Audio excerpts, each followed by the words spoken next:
মাহমুদুল্লাহ রিয়াদকে প্রশংসায় ভাসিয়েছেন ধারাভাষ্যক থেকে শুরু করে প্রতিপক্ষ প্লেয়ার এবং প্রতিপক্ষ ভক্ত সমর্থকরা। তার খেলা দেখে প্রত্যেকে অবাক হয়েছেন। তারা বলেছেন এই বয়সে এরকম খেলা সত্যি অবিশ্বাস্য। তার ফিল্ডিং, তার ব্যাটিং, তার বোলিং সবই দুর্দান্ত লেগেছে ধারাভাষ্য থেকে শুরু করে প্রতিপক্ষ ভক্ত সমর্থকদের।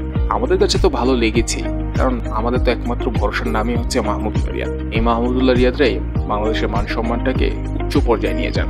বিশেষ করে তার ফিল্ডিং দেখে ধারাভাষ্য থেকে শুরু করে প্রতিপক্ষ সমর্থকরা তো পুরাই অবাক হয়ে গিয়েছেন। বলছেন এই বয়সে এরকম ফিল্ডিং করাও সম্ভব, তা মাহমুদুল্লাহ রিয়াদকে না দেখলে বিশ্বাস করা যায় না। তার ব্যাটিং অ্যাপ্রোচ দেখেও প্রতিপক্ষ প্লেয়াররাও করেছেন প্রশংসা, দিয়েছেন বাহবা। কেননা বাকি ব্যাটসম্যানদের ব্যাটিং দেখলে তো মনেই হয় না তারা টি-20 খেলছে। একমাত্র মাহমুদুল্লাহ রিয়াদই ছিলেন যিনি কিনা টি-20-র মতনই খেলেছেন। তো আশা করছি প্রস্তুতি ম্যাচে যেরকম পারফর্ম করেছেন মূল ম্যাচেও ধারাবাহিকতা বজায় রাখবেন, কারণ আমাদের তো আশার নামই হচ্ছে মাহমুদুল্লাহ রিয়াদ। তো দর্শক, আপনারা জানাতে পারেন মাহমুদুল্লাহ রিয়াদকে নিয়ে তার এই প্রস্তুতি ম্যাচের অলরাউন্ড পারফরমেন্সটা আপনার কাছে কেমন লেগেছে।